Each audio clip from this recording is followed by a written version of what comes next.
La gestion de projet, j'ai envie de dire que c'est partout à tout moment. On est toujours en train de gérer un projet quelconque. Maintenant, avec les organisations qui se complexifient, cette thématique ou ce domaine devient de plus en plus important et en demande.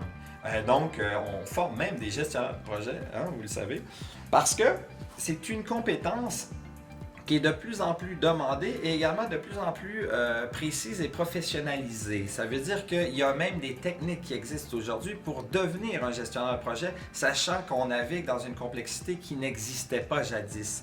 Avec l'intelligence artificielle, l'Internet des objets, la réalité virtuelle, le big data et tout ce qui s'ensuit, on dirait que les êtres humains là, et les complexités de projet deviennent très, très, très compliquées à gérer.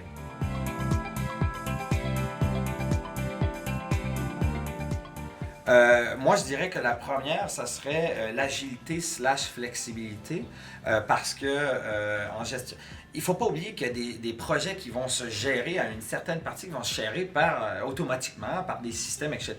Mais la valeur ajoutée, pourquoi un projet réussit mieux qu'un autre, c'est les êtres humains qui sont derrière. Et la deuxième, j'ai envie de dire, je vais peut-être vous surprendre, l'empathie. Parce que pour être capable de passer d'une étape à l'autre, sachant qu'il va y avoir des collaborateurs, des collaboratrices qui vont être impliqués à chaque étape, il faut comprendre l'autre. Et comprendre l'autre, ça veut dire d'être très empathique avec l'autre, sachant que peut-être qu'une personne, il va falloir lui exprimer l'idée d'une autre manière, alors que l'autre va falloir être vraiment straight to the point. Et ça, je crois que le nerf de la guerre, c'est de développer son empathie. L'empathie, une des compétences clés en 2020, hein, on dit que le Fortune 500, depuis les 10 dernières années, a classé l'empathie dans le top 5 des compétences à améliorer. 100%. D'ailleurs, la gestion des attentes, c'est quoi? C'est premièrement d'écouter l'autre, de comprendre l'autre, de savoir où est-ce que l'autre est. Parce que souvent, quand on est en train de discuter un projet X, Y, Z, nous avons, c'est-à-dire notre perception de où le projet est rendu et de quel résultat sera. Par contre, est-ce que vous avez fait cet exercice de manière limpide avec votre interlocuteur? Est-ce que vous lui avez exprimé exactement comment vous voyez la solution ou vous lui expliquez juste comment se rendre sans vraiment partager le résultat escompté?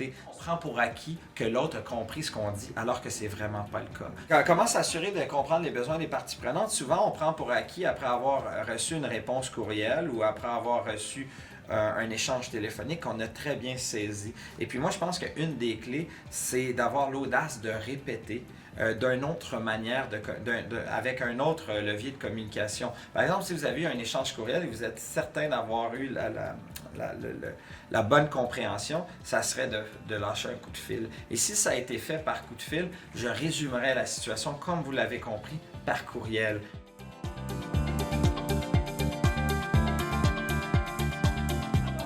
Oui, parce que j'ai affaire à beaucoup d'étudiants également qui nous écoutent. Fait que ce que j'ai envie de dire, c'est se redécouvrir au maximum, le plus possible, de toutes les manières possibles. Il y en a qu'un voyage va changer leur vie. Faites-en des voyages. Il y en a que de faire de l'escalade alors qu'ils n'en ont jamais fait. Faites-en de l'escalade.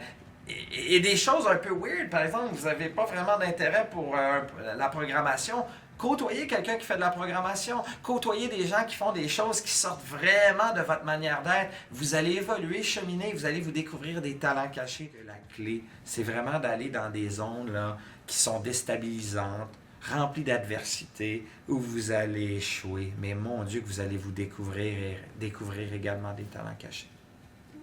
Je trouve que ça boucle bien la boucle. Ouais, non, vraiment. Cool. Merci. Merci. Hey, mais merci.